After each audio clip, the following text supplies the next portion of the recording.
Welcome to Pro Mindset Podcast. This is Craig Doman, your host, and you're going to really enjoy listening and watching our show today. My guest is none other than Ed Wasielewski. Eddie's a good friend of mine. He's a sports attorney, NFLPA contract advisor. He's been in the business for more than 20 years. I want to welcome Ed to the show. Ed, welcome to Pro Mindset. Greg, thanks for having me. Grateful for the opportunity and good to see you. Absolutely, Eddie. Okay, so what people don't understand is that you've delayed this interview by over an hour because you've been working your butt off trying to help one of your clients get activated from the practice squad to the active roster, which means he's going to make 4 times as much money potentially, and same thing for you. So just share with the audience where your heartbeat is for the last hour, helping one of your clients have some success today. Yeah, appreciate the patience, first of all, and you've been in these opportunities. But you get you have a player that's was cut by a team in final cut downs beginning of September, and the Giants let my running back go, and then the Carolina Panthers signed him to the practice squad and left New York, even though there was a practice squad opportunity for a fresh start. And now with the injuries up in New York at the running back position, it happens bang, bang, bang in the NFL. So we're monitoring the games on Sundays, and even though we don't have a player on the Giants, we're still watching to see who gets injured and looking at the reports. And we realized there were some injuries last night. So what does a good agent do? And you reach out to the team last night, to say, hey, is there a possibility of bringing the player back? There might be some interest. And he's on a practice squad. As you know this, your viewers might not, but a practice squad player is a free agent. He could sign with any team in the NFL to the active roster. So if you're sitting around waiting for the phone to ring, it could ring, but you're much better off as an agent being proactive. So I think being an agent requires you to have a little dose of anxiety, a healthy dose of anxiety,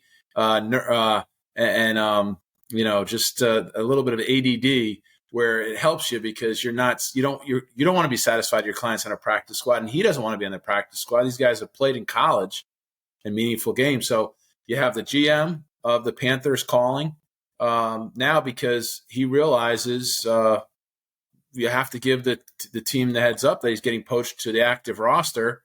That's a courtesy. You always want to extend it to the team.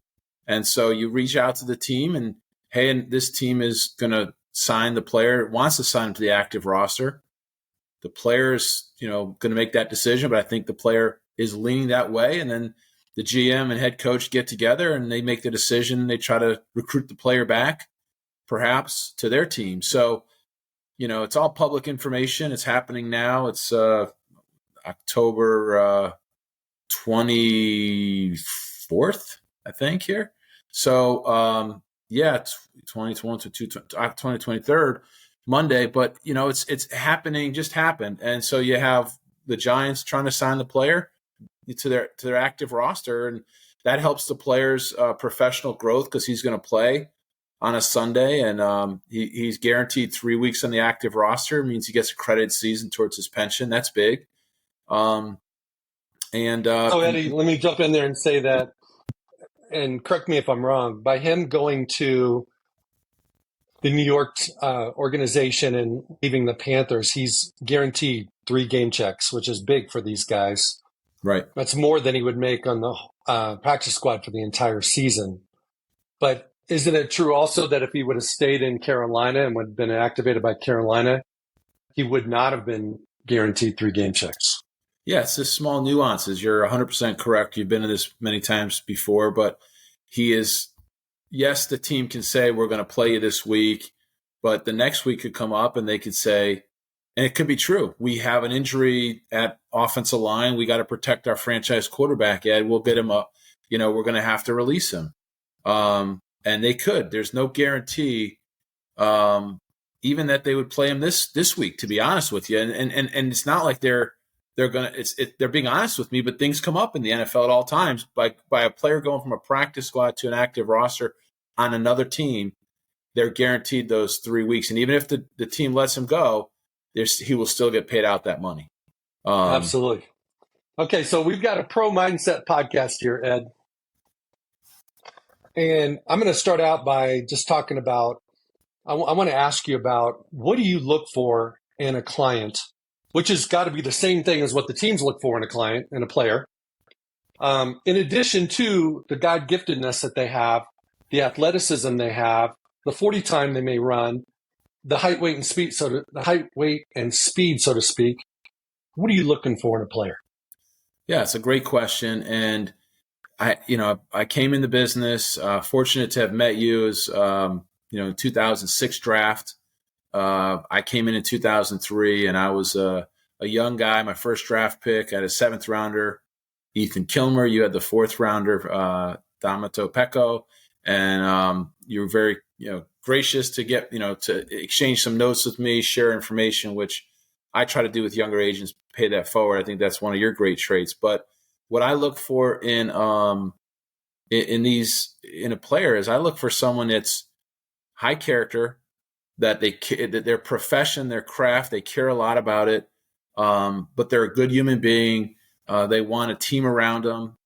We have to, just like any relationship in life, there has to be a great fit. And I'm looking for someone that's really driven to be successful. And usually those kind of players that are driven to be successful have encountered some kind of adversity in their life, in their career. And so when I'm looking at the player's resume, I mean, it's nice if you're the first overall pick of the draft, but even those guys, I'm sure, have had encountered adversity, even if it was back in high school, or maybe they were a 2-star and they became a superstar in college with the Big Ten. So I look for players that have faced adversity in their life, have overcome it, because usually they're mentally strong and they're tough. And the NFL you're going to face adversity every day you walk into the locker room. My player that's going from one team to the next, guess what? Someone in New York is losing a job today, okay? Mm-hmm. Or somebody's going on IR and they're injured. Either way, it's a bad day for someone else. So we can't trivialize that. But I look for guys that share similar traits. So to me, my faith is an important part of my life. Family is. My craft is important. And so I just look for a player we share similar traits. And I look for someone who's overcome adversity, because the NFL, you're going to get helpings of adversity on a daily basis. No doubt about it. Every day you eat adversity for breakfast in the NFL. Yes, sir. Okay, so I was watching the Utah USC game Saturday night. And Caleb Williams is pretty much everybody's number one pick in the draft for 2024. They showed a stat in the second half when they were struggling against Utah, where he was completing like 81% of his passes against non-ranked teams, and like low 50% against ranked teams. And they showed like his performance against quality opponents versus, so-so teams. And it was drastic, the difference. So my question to you is, you've been around a long time. Why do roughly 60 to 70% of the quarterbacks that get drafted in the first round bust? You said, why do they bust? Yeah, why do they bust? And let's define bust. They don't become the franchise quarterback. They might be a backup. They might play for 10 years. They might play for 15, but they hold a clipboard and they get to wear a baseball cap on the sidelines during the games. But when they throw them out there, like right now, how many rookie quarterbacks are on trial? Got one in Houston, one in Carolina. We had one in Indianapolis before we went on IR. And I don't know if there's anybody else or not. You got the Chicago quarterback who was, from Shepherd, Bajan. Rookie, undrafted, yeah. But the expectations for him, he threw for like under 200 yards, and everybody thinks he's a second coming of Jim McMahon. Right. But if he was the first pick in the draft, there would have been a different expectation for him. So I guess my question to you is, like, let's say there's a quarterback out there, or a parent of a quarterback, and he's listening to this, they're listening to this podcast. What is your wisdom on why does some of those guys, or most of those guys, bust? Yeah, so one of the things that I look for is, to answer the question, is the same thing. I look for players that are humble, that are self-motivated, that are not going to get changed by the lifestyle. And listen, if I was handed a $30 million contract, I don't know how the 22-year-old version or 21-year-old version of myself might respond to that. I mean, we all here can sit here and say, "Oh, I'm going to be the same person because I'm grounded in faith, and I'm going to, I'm going to continue the work ethic and everything." But even a little bit of a change, has a ripple effect, a domino effect. So I think it's complicated, but at the very core of it, like, how are you affected by sudden income, sudden wealth? There's a sudden wealth syndrome. Do you change your circle around you? Do you have people that change their relationships with you? Is there a parent that used to be the person that kind of kept you guided in the right direction, but now that parent is part of the team, the entourage, the payroll, and now that parent is worried that their role might be jeopardized or compromised, and they got to go along with things and maybe keep a little quieter. The reality is, I think also it depends on the organization you're drafted to. Like you, I go back and I look at some quarterbacks that maybe weren't successful. David Carr comes to mind in Houston, where I don't know what the numbers were, but he just had no offensive line protection. So if you're coming in from day one and you're used to having good offensive line protection, and you're going to usually these guys drafted in the top 5 are not going to good teams. And so good teams traditionally may not have good offensive lines. It makes sense, right? So why do they bust out? It's a little bit maybe on the player. Do you change who you are? Do you maybe work not as hard? Are you influenced by lifestyle, or the organization too? Is there unrealistic expectations? You got to come in from day one. Nowadays, these guys, I remember I lived through it. You got Brett Favre that went to Aaron Rodgers, and Aaron Rodgers sat for 3 years? But when Aaron Rodgers came into that spot in Green Bay, it was seamless. And then everyone said, "Oh, look at this guy should have been here. He should have been playing for the past couple of years, but maybe not." But when his time was ready, when his opportunity presented itself, he was ready. And let's not kid ourselves. That's adversity to a first-round pick. Aaron Rodgers had to sit in that green room in the draft and wait until the late 20s, I believe, when the Packers selected him. So he already had a chip on his shoulder by waiting through that. Now he had to sit for 3 years. So he took, even though he had the financial, the wealth with being a top pick, he didn't have the success on the field. He didn't have access to that real opportunity. He had a Hall of Famer in front of him. And instead of sitting there and, bemoaning the fact he wasn't playing, he just got into his craft. He took the adversity and he got better and better and better. And, this is a player that's going to be a first ballot Hall of Famer, won a Super Bowl, been on the big stage. And even now with the Jets, you see him rehabbing from injury maniacally, right? That's not even a word. He's getting back. He wants to get back on the field this year. And so I don't know. I think it's tough because we want to, in society, we want to label these guys, but they're just young college players. There is no minor league in the NFL, really. There's no true minor league. It's the NCAA.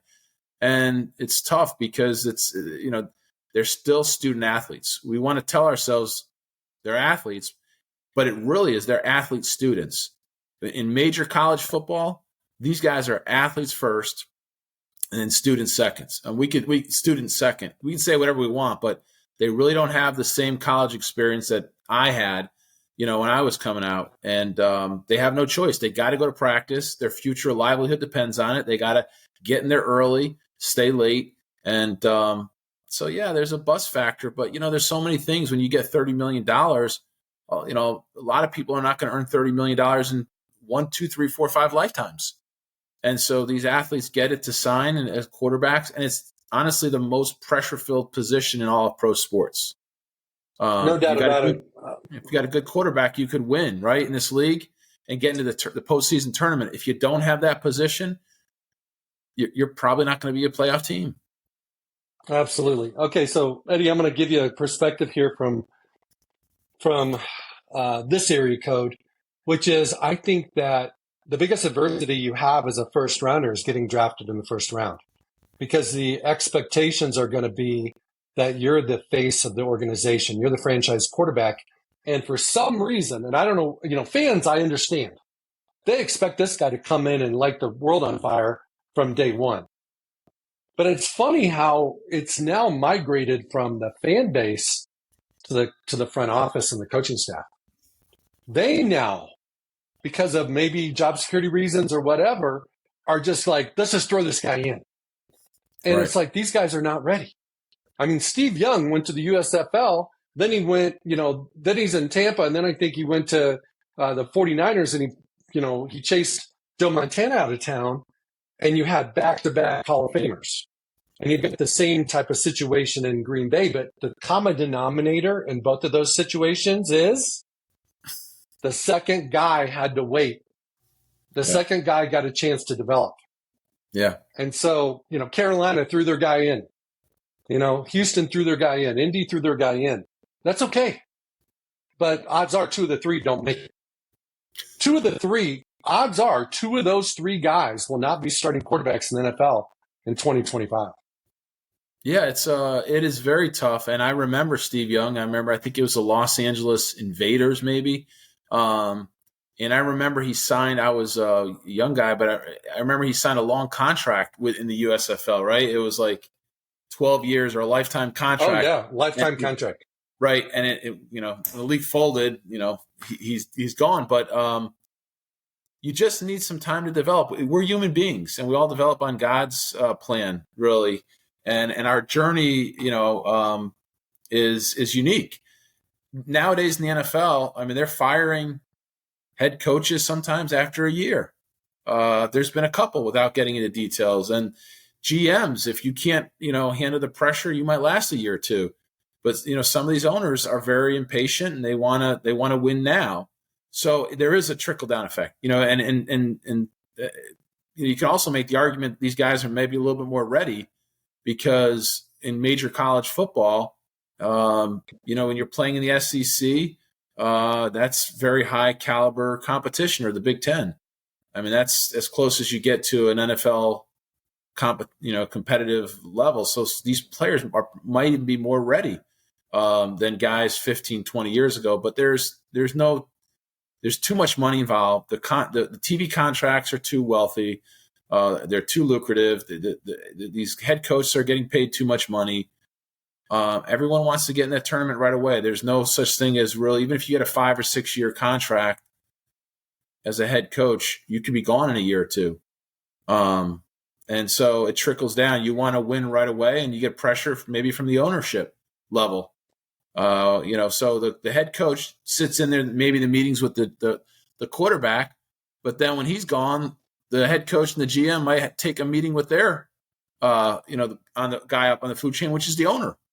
So even though, the pressure cuts both ways on those guys, and there is no really, I don't think there is any time nowadays to groom these players. I mean, you see what Green Bay did with Jordan Love behind Aaron Rodgers, but it's very rare in the NFL that guys are given a couple years at that position. Well, speaking of Green Bay, Ron Wolf, former GM, longtime successful GM for the Packers, used to make a habit of drafting a quarterback in the second day of the draft back then. Now it would be the third day of the draft, just as insurance. Matt Flynn, Hasselbeck, all these guys were drafted late and became players to some degree. I think the thing that is happening in the NFL right now is that everybody knows they need a quarterback. And when they need one, sometimes you see them almost like they fold the last month of the season to try to improve their draft status so they can draft one, and they don't develop anybody. And it's very difficult. The World League used to develop quarterbacks. Warren Moon wouldn't probably be in the Hall of Fame if he didn't go to the CFL. Same thing with Doug Flutie, right? So it's like the one thing the NFL might be missing is this component of development for the quarterbacks. And I think they all know it, but nobody really has a solution for it. So, yeah, you hope that these, whether it's the XFL or USFL, gives players more of an opportunity to develop. But the NFL has to sign those players and bring them in. now with the expanded practice squad, 16 players, I think every one of these teams has at least a quarterback on the practice squad and the new rules. But if I was a general manager, I would probably have at least 4. You never know when you're going to need them. Look what happened with San Francisco last year in the championship game. They finished. They finished with Christian McCaffrey, playing quarterback, and then Brock Purdy throwing 8-yard, passes. Would have loved to see how that game turned around or how it turned out with the Eagles and the 49ers. But I think, as fans, we were cheated of a great game. But, that's the one position, probably the most important position in football and sports is a quarterback in football. But hey, you know what? They're risk and reward. You draft in the first round, you're paid a lot of money. And that's where you're going to find out. Sometimes players that don't get drafted in the first round may have that added chip on their shoulder. It may refocus them. That adversity may get them more narrowly focused on the goal, which is really to become a franchise quarterback in the NFL and then make your money down the road. It's just interesting how the player's mindset might shift whether they're drafted in the first round or drafted in the second round, top of the second round, a couple picks later. It's a lot. I find a lot of my players that are most successful, when I ask them these questions, they almost create their own chip in their mind, that chip on that shoulder to give them that edge, because someone's always hunting for your job. You saw Trey Lance, the quarterback in San Francisco, drafted very high, and then Brock Purdy comes along, the last pick of his draft, and the guy who's the third overall pick is traded out of town. The guy who's drafted as the last pick ends up becoming the starter. He's the franchise quarterback, and he's making less money in the year during the whole season than most quarterbacks are making in a quarter of one game. Yeah, he's got to be he's going to be for at least 2 years the lowest paid starting quarterback, or maybe the lowest paid quarterback period in the NFL. Not even starting. Yeah, no, he's got to be pretty close. Okay, so you signed it. Let's say you've signed a group of players getting ready for the pre-draft process, and they're going to. Let's say you got a handful of them that are invited to Indianapolis to the NFL Combine, which is the ultimate 4-day NFL job interview. Now, keep in mind, we send these guys to trainers, and they get ready. They do all the physical training. How do you personally, not something you might hire out, but what do you do to help your guys be successful in the pressure that they face in Indy? Because from my experience, sometimes the guys hit day 3 and they're ready to go home. Right. And they've been preparing for this for 2 months. It's something they've dreamed of. They've got all their family and friends going to be former teammates watching them on TV. And yet they just want to, it's like a frog in a boiling pot of water. They just want to jump. How do you prepare your guys for that pressure? Yeah, so no matter how many interview prep coaches you hire, no matter how many training facility dollars you spend, at the end of the day, you're not going to prepare the player for actually being in that hot seat all 4 days, 5 days. You can't hire that away. It's something you just try to instill in the player. And I think of the players that have had over the years that have been to Indy that I think back on, it's really you start preparing the player for the day you start recruiting them. Because when you're developing the relationship with a player, you're being honest with them and you're being transparent, you're being authentic. Because you're not trying to sell them a dream that, oh, you sign with me, I'm going to get you fancy cars, I'm going to get you moved up the draft board.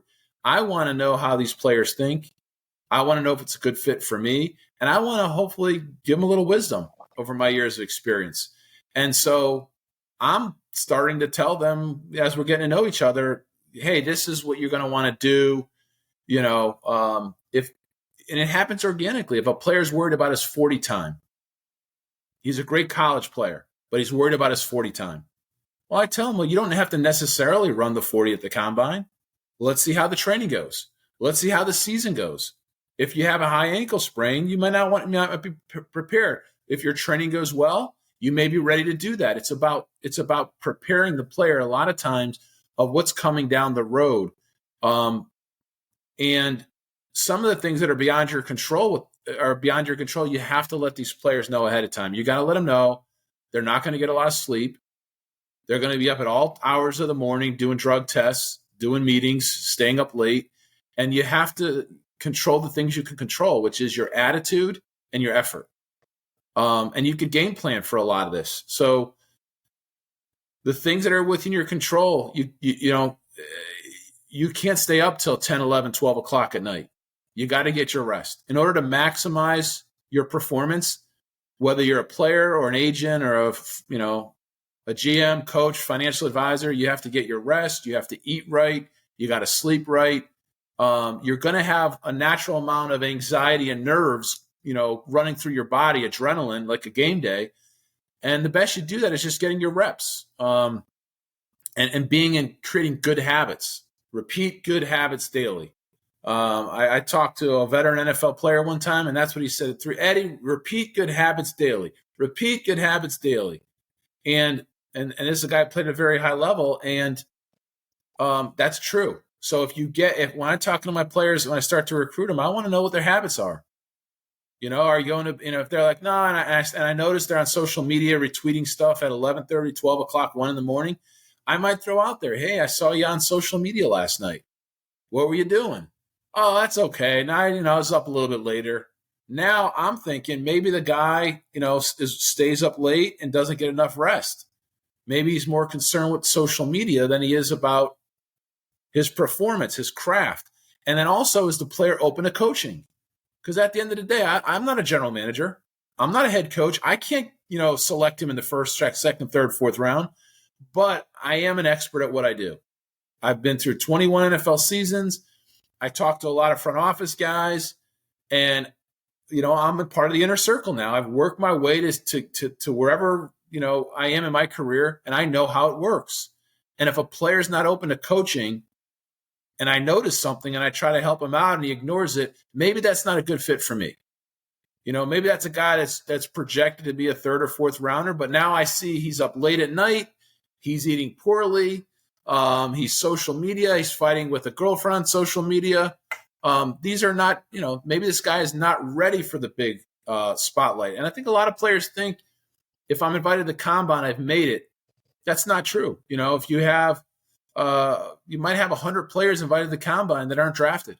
And there's always 30 or 40 guys, right, that aren't at the combine that have great pro days and great process, great all-star game, and they end up getting drafted. So in order to prepare my guys for the big spotlight, the combine, you got to start to get to know your guys.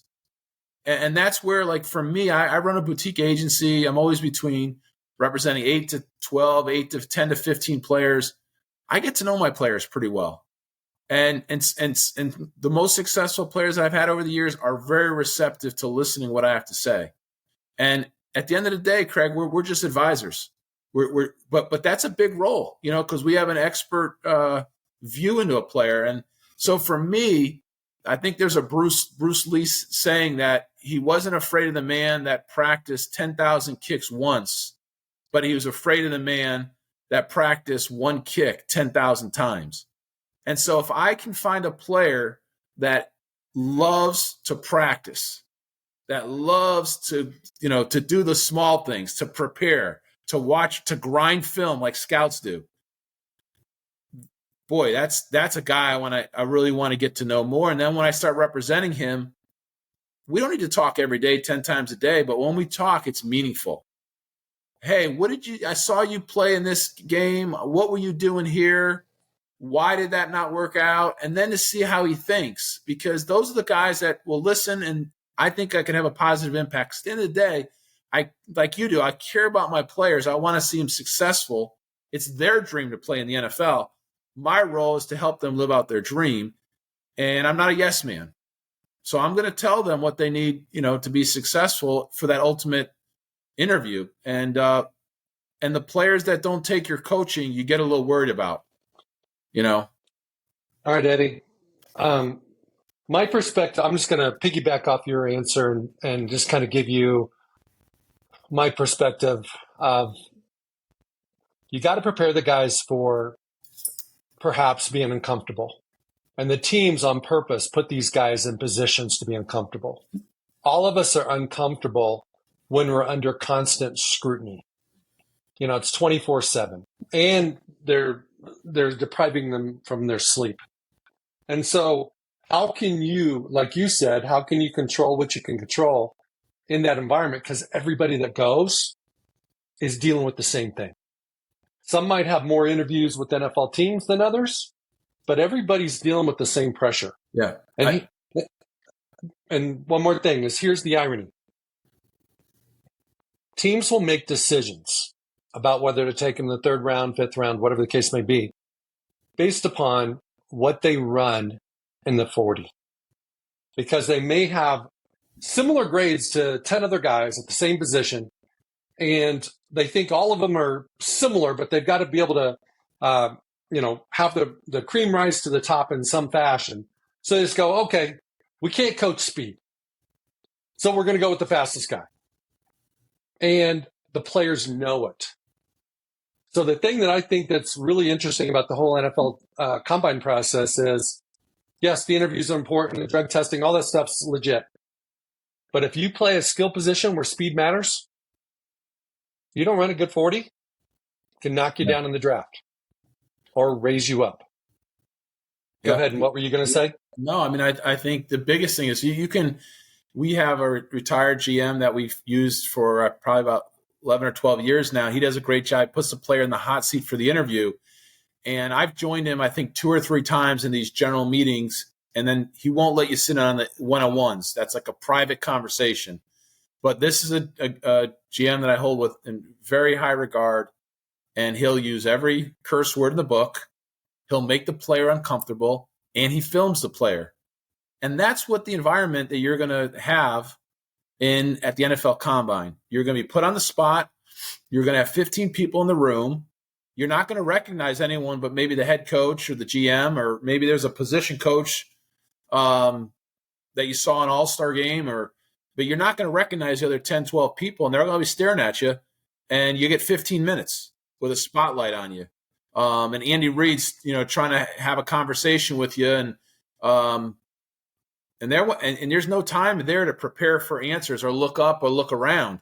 So yes, you hire third-party people, but then I like to sit down with my guys on technology works for you. You do Zooms, you do FaceTime calls, and then I travel to the All-Star games and the Combine, and I'm there one-on-one with my players, and I sit down with them. And I think a lot of times I have a lot of friends like yourself that are good agents, and you just got to spend time with the player.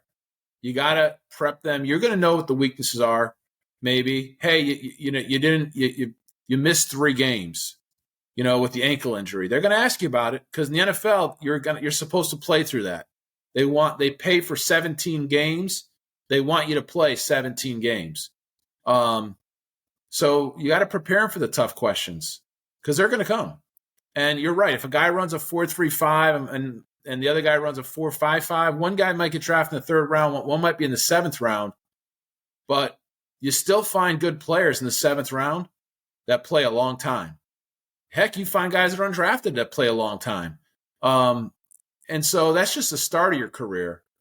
But these teams are gathering information, and it may lower you down because you might not look as sexy as someone who ran the 4.35, but that's just how you start your career. And I always tell players, like, you get, this is a long race. So at every stage, you got to win every stage of your race. Whether it's the All-Star game, focus on that and win that. Then you go to the Combine. If you're selected, you win that. You win the interviews, you win the physical stuff if you're performing, and then you go to the pro day and you win there. And then you win, in April if they come on campus to work you out or you go in for a visit. You got to focus on, what you control, your attitude and your performance that day. And you got to bring it. There's no off days. You can't, you can't say, hey, I was talking to my girlfriend for 4 hours and I only got 3 hours sleep. That's why I did 10 bench reps. I could have done 15. They don't care.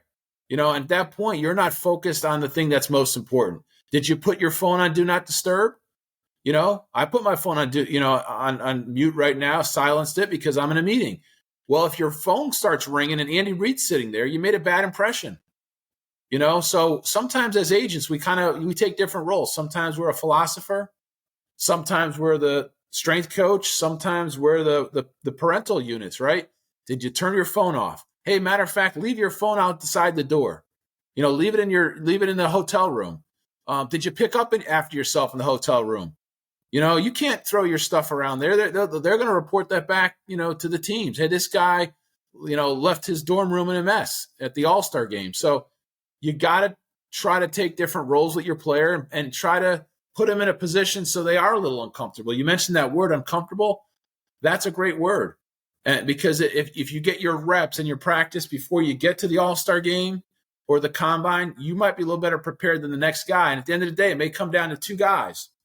Are they going to select your guy or the other guy?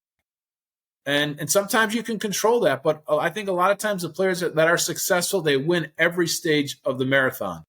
And if you do that, you're probably going to finish strong. Eddie, one of the things that I found with players is that they see the NFL draft as the finish line. And everything is, agents talk about it, parents talk about it, media talks about it, and players talk about it. And that is how high you're going to get drafted. And we both know the higher you get drafted, the more money you make, the more opportunity you're going to get, all those types of things. The most important time is actually in training camp. And it's really once you start feeling the pressure of losing some reps and things like that happen to young players as the impending cut is coming around the corner. So my question to you is, let's go back to your 4.35 guy and your 4.55 guy. And let's say they're both receivers. And let's say they're both similar athleticism in every respect except for the 40s that they did at the combine. The question is, which guy can play the best when it matters the most in preseason games, in scrimmages, in practices, red zone, whatever it might be in practice, with the idea that if they don't produce, there's only one spot. And both of those guys happen to be in the same camp with the same team. How do you coach your guys to just be everything they can be, not more, but not less? So they can, because at the end of the day, if they do their best and it's not good enough, how much better could they have done if they did their best? Yeah. They can't. Just do your best. So if you do your best and you don't make it, it wasn't meant to be. The organization had other plans. But what I find happens to most players that don't make it is they didn't do their best. And they wish they would have kind of program. So how do you, drafts in the rearview mirror now. They're in training camp. They're all starting to talk about cuts are coming down the pipeline. How do you advise your clients to stay focused on their performance and not focus on the cuts? Yeah, it's going to sound repetitive here, but if I woke up today and I started worrying about my wife's job, whether she was going to do it or correctly, or if I started worrying about my boy in college, his exams coming up, I would drive myself crazy because I don't even believe in the word worry. I am not those human beings. So what I try to, talk to my players on a regular basis about is there's no such thing as worrying about it. You control your own destiny. The draft is the starting point. It's not the end. The guys that think the draft is the end point are going to be really feeling it in OTAs and training camp and the preseason, because that's when the real battle for your job begins. Now you have to, if you want to win a spot as a rookie, you got to take someone else's job. That's usually a veteran player who might have a wife and a family and mouths to feed. So this is a guy who's really, and he's been there before, maybe 5-6 years. So I tell my players, it's really about controlling your effort and what you bring on a daily basis. And if you build every day, one good day upon the next, at the end of the day, you're going to have a compelling argument why they should keep you on that team. Even if you have just 2 reps and you get two opportunities on special teams, make them the best reps possible. And then, maybe the next day someone rolls an ankle and they're looking for someone to pick up some reps, and they say, hey, Joe here had some great reps. We're going to give him a couple more reps. And that turns into 4 or 5. And that might turn into, 6 to 10. But if you're not consistent and you're not reliable, remember, you got to win over a grown man coach in your position room. And that's a guy whose job's on the line with the head coach. He can't just willy-nilly pick whoever he wants out there. His job's on the line. So you have to be reliable and win his trust. Just like when you got to a college campus, you're starting all over again. But in college, they don't redshirt you in the NFL. It's very harsh. I mean, you could say they do. They cut you. They put you on the practice squad. But if you're a draft pick, you're expected to come in and perform at some level, especially if you're first, second, third, fourth, fifth rounder. You're probably going to make the team, and they have a role for you. If you're in the late part of the draft or undrafted, you got more of an uphill battle. Doesn't mean it's impossible, but you have less money invested in you. You're a higher draft pick, like you said. The more money's invested. So I just tell my players to focus on that one practice, that one day, because more likely than not, if you do well there, you're going to gain confidence. You're going to build your momentum, and the team is going to start to see that little bit by little. I'm a very big believer in, if you make your bed every morning, you just have the first victory of the day. And so I like to read in the morning and journal, and sometimes it's just I practice gratitude, journaling. I'm thanking God for waking me up. That's the greatest blessing. I'm expressing gratitude towards my family, people who have helped me in the past. I might lay out a couple challenges in front of me, and then I could start my day. But I'm building on, and I'm not doing it every third day, Craig. I'm doing it every day. Now, on the weekends come and go, and I'm traveling, or I'm going to see my clients play. It might be disruptive, and I don't do it maybe on the weekends as much. But Monday to Friday, I'm doing the same things, and I'm getting better and better with my habits and my system. And the players that are into their craft, into trying to be the best version of themselves, I just tell them to just keep doing that over and over. And eventually you're going to break through, because there might be a guy in front of you that they're paying a lot of money to, or is a favorite from the head coach. It doesn't mean you can't beat him out. It just means you're going to have to bring it every single day. And when maybe he gets injured, because it happens in the NFL, it's not if, it's when, you're ready, and you got to seize the opportunity. And I have this expression I tell players a lot of the times, especially when I start to represent them. I say, like, good players, they say to me a lot, I'm good, Ed. I got this figured out. They don't really want my coaching. And maybe they don't want their trainer's coaching or their position coach. I'm good. I got it, coach. And then, really great players want to be coached hard. Coach, give me everything. Just drill me. And I think the best guys, like, not just the best in the NFL, but the best version of themselves, right? The guys that are getting the best of themselves, they want to be told the truth. And so you might have a backup running back that the best version of himself is going to be a backup running back that's going to get 40 carries and 20 targets and do some kick and punt return, but he maxes it out. And that's great. Maybe he's never going to be RB1 or make 10, 15 million a year, but he wants the truth. And that truth is going to, it's going to allow you to realize what your deficiencies are. We all have deficiencies. We're human beings. So if you can get to your deficiencies first and faster and correct them, because training camp and preseason is about this long. An NFL player's career is about this long. I'll give these guys credit. I mean, they got an uphill battle. By the time they're 29 or 30, if they're fortunate, they've played 7, 8, 9 years, and that's three times the average. So I just tell these guys to be consistent, be reliable, and bring a great attitude. Show people, don't just talk about it. Show it in your work ethic. Get in early, stay late. And coaches are regular people too. They like to see people working hard. You can't, when you get on that field, they don't care if you're a 4th round pick or a 7th round or undrafted. They don't care what college you went to. If you're not carrying the ball tightly and you're fumbling, it doesn't matter what college you went to. You're not reliable. You're not going to play. And so that's why you see a lot of good players that were mid-round, late-round picks, undrafted. that breakthrough because they're mentally tough and they bring it every day because they've been successful at other places. Ed, I would say that one of the things that we talk about with players is the idea of don't count your reps. Make your reps count. If you get 2 reps, kick butt on those 2 reps. If you get 10 reps, so be it. And then the second thing is, I've never seen a coach ever, unless there was nobody else available, play a player until he trusted him. And so if a player can learn to earn the trust of his coach, he's going to get on the field more and sooner and faster and more. And so that begs the question, how do you earn the trust of the coach? Well, you described several of the things that you need to do to earn the trust of the coach.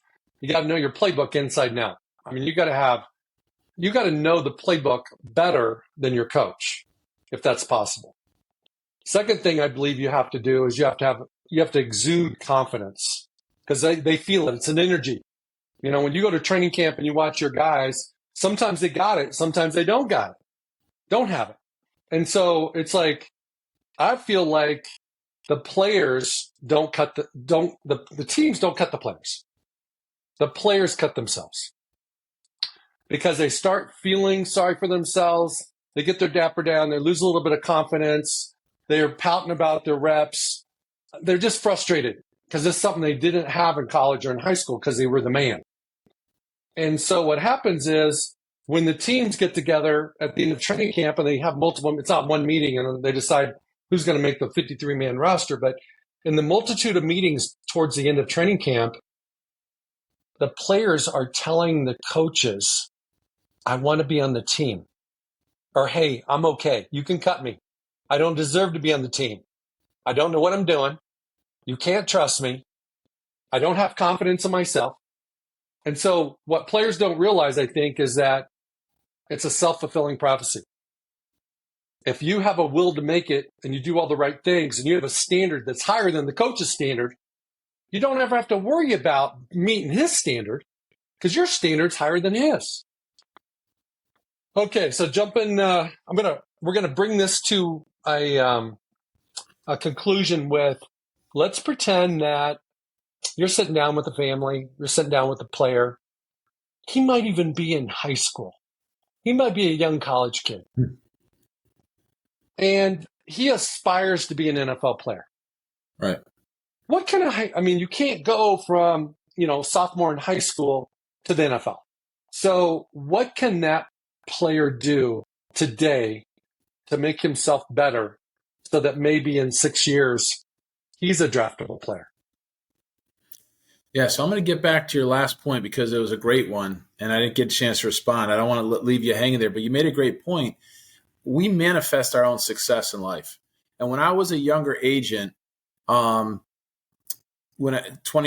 years ago, I had my first client that made it. Then you'd observe your first, second, third clients, and you start to look for the traits.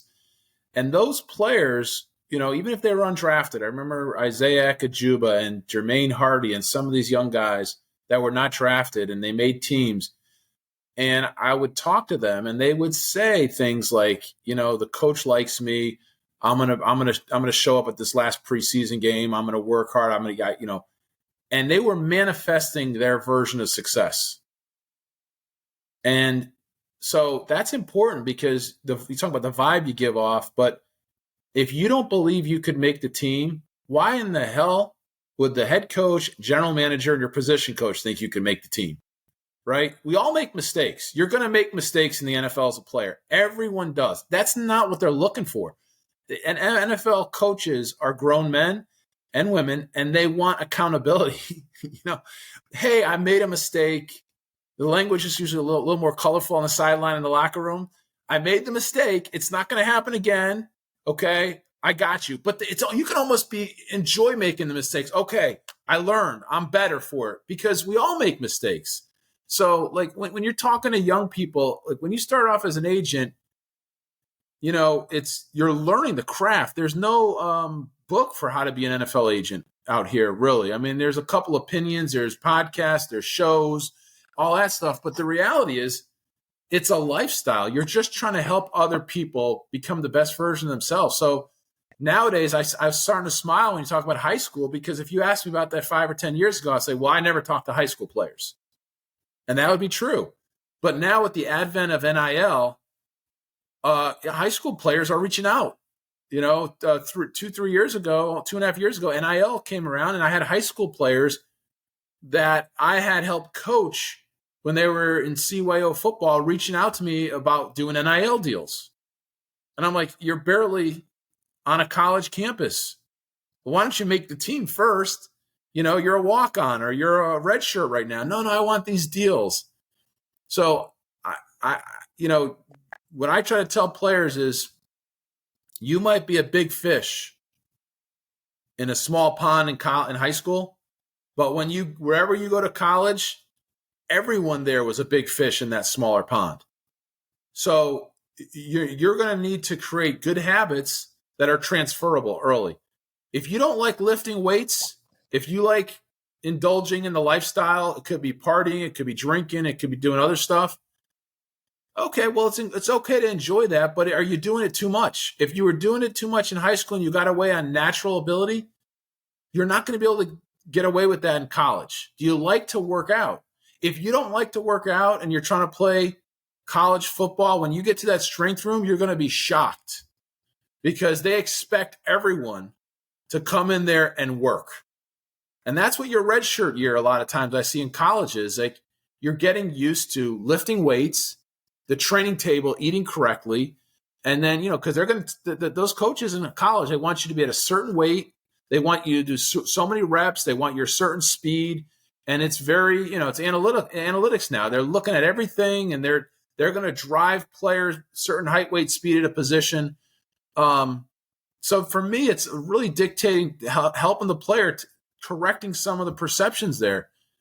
If you want to make it to the NFL and you want to get to the point where you need an agent to represent you, well, you got to get to be on the field playing on Saturdays first. And how do you get there? You show up every day in school. It's a discipline. You got to stay eligible. Okay, so you might as well at least try to get C's and B's, and don't make it an area where you're guessing if you're going to be eligible or not, because that means you're not taking, your eligibility seriously. And you got to be eligible to play. So you got to, I wasn't in love with, trying to be a straight A student, in college or law school, but I knew that I needed to pass the classes. So I'd rather be study a little more and be safe with that. And I think if you're disciplined, you're going to take care of your business in the classroom, take care of your business when you're with nutrition and eating right, take care of business in the strength room, and then you'll earn your opportunities, especially if you're not a 5-star that comes in and if the coach promised you he's going to start you, you might have that promise, but 95% of those college players don't get those promises. And so the advice I give guys, it's not going to be sexy advice. It's, you got to come in and earn everything. And people are watching you. They're watching you like a hawk when you get in there to college. And you can't goof around. You can't make mistakes. If you do, you better own it. And they want the best out of you. They're giving you a scholarship that could have gone to someone else. And if you don't handle your business, they're going to run you off that college team. They're going to encourage you to transfer, get in the portal. Hey, maybe you'll have some success somewhere else. They may be offering you a 4-year scholarship. It's really a series of 1-year scholarships. So football is very much, and I don't know much about the basketball and the volleyball and men's and women's soccer. Maybe it's different, but I know in college football, because I have a bunch of guys that are retired that are coaching now, and some are scouting in the NFL, you got to prove it every day.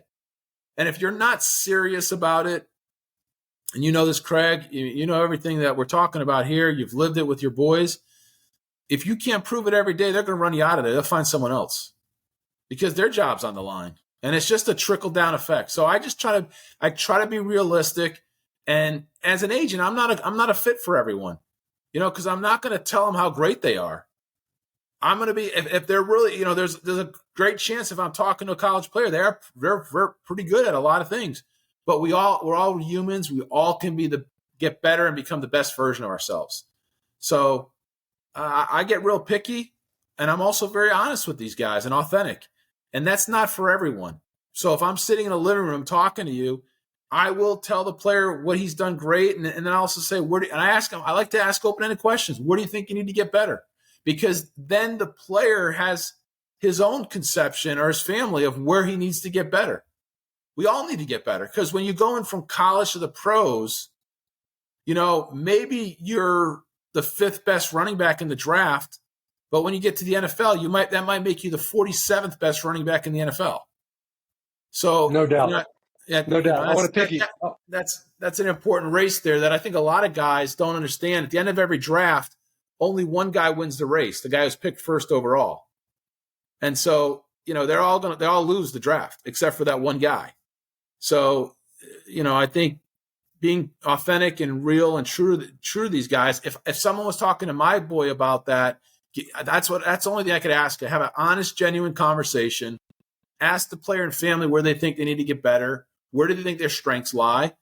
And then, I don't own any draft picks. I'm not a GM or a head coach, but I will give you my honest assessment. I'll talk to teams and I'll watch the film. Ed,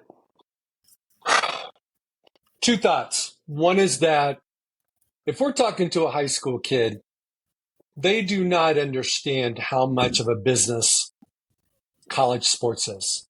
And college sports and pro sports are not that much different. Obviously, there's a draft in the pros. There's more money. There's a lot of different things contractually, CBA-wise. But college football is a business. If you don't have 10 toes down, if you're not all in, if you don't become a man really, really soon, you're not going to make it, and they are going to ask for your scholarship back. And you're not going to, if you get a scholarship to Penn State, you're not going to finish your career at Penn State. Somebody else is going to take your scholarship if you're not a man and if you're not treating it as a business. And then the second thing I would like to add is there's actually, in my mind, there's 2 dudes that are happy on draft weekend. The first guy and the last guy.